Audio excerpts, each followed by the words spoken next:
Assalamualaikum warahmatullahi wabarakatuh. Salam sejahtera bagi kita semua. Salam budaya, Om Swastiastu.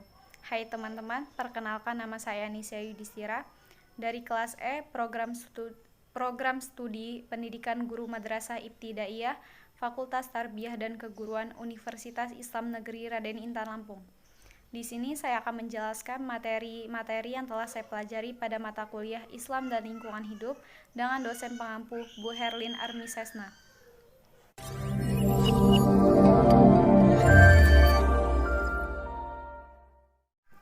Baik, di sini saya akan menjelaskan materi yang pertama yaitu tentang lingkungan hidup. Lingkungan hidup adalah kesatuan semua ruang, benda, daya, keadaan, dan makhluk hidup, termasuk manusia maupun perilakunya, yang mempengaruhi kelangsungan kesejahteraan makhluk hidup. Komponen-komponen lingkungan hidup itu dibagi menjadi dua. Yang pertama itu biotik. Biotik ini terdiri dari hewan, tumbuhan, dan manusia. Yang kedua, abiotik. Abiotik ini terdiri dari air, udara, cahaya, tanah, dan lain-lain. Selanjutnya, macam-macam pencemaran lingkungan. Yang pertama itu membuang sampah. Membuang sampah itu sudah menjadi kebiasaan bagi orang lain ataupun lingkungan sekitar kita.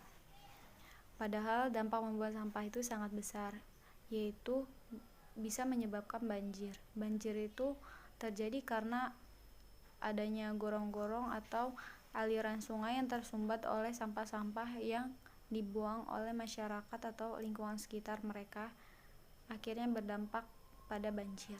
Yang kedua itu penggundulan hutan.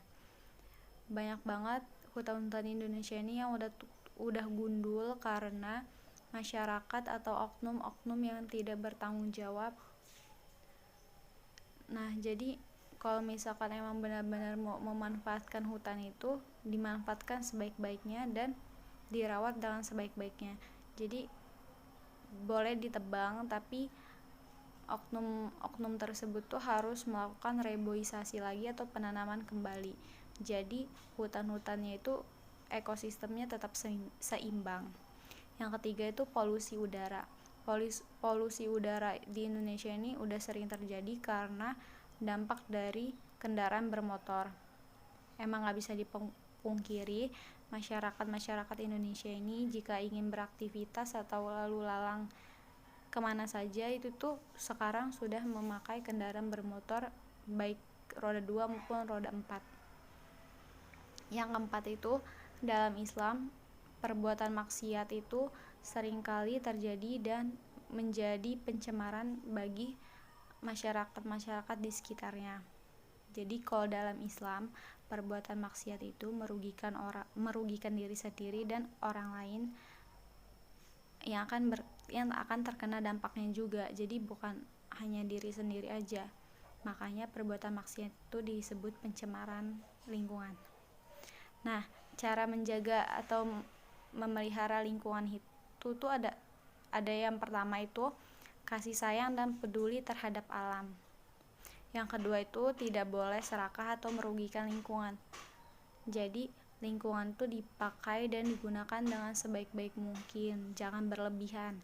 Yang ketiga itu hidup sederhana, yaitu tadi jangan serakah.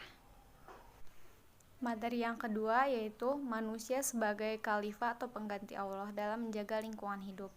Jadi manusia sebagai pengganti Allah di muka bumi ini itu tuh ada beberapa tugas. Nah, tugasnya itu membuat bumi makmur, menunjukkan bahwa kelestarian dan kerusakan lingkungan tuh berada di tangan manusia. Jadi sepenuhnya itu tanggung jawab manusia. Kalau misalkan lingkungan hidupnya rusak, ya yang akan merasakan dampak dari akibat kerusakan lingkungan itu ya manusia itu sendiri. Kan dalam Al-Quran dan hadis itu sudah dijelaskan bahwa Islam adalah agama rahmatan lil alamin, yang artinya itu agama yang membuat rahmat dan kesejahteraan bagi semua alam semesta, termasuk hewan, tumbuhan maupun manusia. Tapi balik lagi ke manusianya masing-masing. Kalau misalkan manusianya nggak bisa menjaga lingkungan hidupnya, ya lingkungan hidup itu akan jadi rusak dan nggak bisa dimanfaatin dan dinikmatin lagi sama generasi yang akan datang. Materi yang kedua yaitu manusia sebagai khalifah atau pengganti Allah dalam menjaga lingkungan hidup. Jadi manusia sebagai pengganti Allah di muka bumi ini itu tuh ada beberapa tugas. Nah, tugasnya itu membuat bumi makmur, menunjukkan bahwa kelestarian dan kerusakan lingkungan tuh berada di tangan manusia. Jadi sepenuhnya itu tanggung jawab manusia. Kalau misalkan lingkungan hidupnya rusak, ya yang akan merasakan dampak dari akibat kerusakan lingkungan itu ya manusia itu sendiri. Kan dalam Al-Quran dan hadis itu sudah dijelaskan bahwa Islam adalah agama rahmatan lil alamin, yang artinya itu agama yang membuat rahmat dan kesejahteraan bagi semua alam semesta, termasuk hewan, tumbuhan maupun manusia. Tapi balik lagi ke manusianya masing-masing. Kalau misalkan manusianya nggak bisa menjaga lingkungan hidupnya, ya lingkungan hidup itu akan jadi rusak dan nggak bisa dimanfaatin dan dinikmatin lagi sama generasi yang akan datang. Jadi dalam hal ini manusia itu berperan penting dalam menjaga kelestarian dan keseimbangan lingkungan hidup atau ekosistem di dalamnya. Selanjutnya, tugas manusia sebagai khalifah yang pertama itu al-intifah. Al-intifah yaitu mengambil manfaat dan digunakan sebaik-baiknya. Yang kedua itu al-intibar, yaitu mensyukuri, mengambil pelajaran serta menggali manfaat dari lingkungan hidup tersebut. Yang ketiga itu al-islah, yaitu memelihara, menjaga kelestarian lingkungan hidup untuk kemakmuran manusia itu sendiri. Tapi ternyata ada 3 tokoh antagonis yang merusak lingkungan hidup. Yang pertama itu kaum Ad, dia membuat negara yang sangat canggih. Yang kedua itu kaum Samud, menghancurkan Gunung Cadas. Jadi dalam Gunung Cadas ini ekosistem di dalamnya menjadi rusak dan makhluk hidup yang ada di dalam Gunung Cadas ini tidak mempunyai tempat tinggal. Yang ketiga itu kaum Fir'aun, yaitu membuat piramida.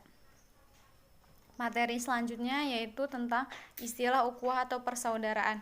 Yang pertama itu ukhuwah Islamiyah atau saudara seiman. Yang kedua itu ukhuwah wataniyah, yaitu saudara setanah air. Yang ketiga itu ukhuwah basyariyah, yaitu saudara sekemanusiaan. Yang keempat itu ukhuwah khalqiyah, yaitu saudara sekemakmuran. Materi terakhir yaitu tentang sifat-sifat guru terhadap lingkungan. Sifat-sifat guru terhadap lingkungan ini ada 5. Yang pertama itu konservator atau pemelihara, yang kedua itu inovator atau pengembang, yang ketiga itu transmitor atau penerus, yang keempat itu transformator atau penerjemah, yang kelima itu organisator atau penyelenggara. Sekian materi yang dapat saya sampaikan. Apabila ada kesalahan kata saya mohon maaf, kepada Allah saya mohon ampun. Sebelum saya akhiri, saya ingin berpesan kepada teman-teman, jagalah lingkungan sebaik-baiknya dan manfaatkanlah lingkungan sesuai manfaat dan kondisinya. Bila kita tidak menjaga lingkungan, lalu siapa lagi? Saya akhiri, wassalamualaikum warahmatullahi wabarakatuh.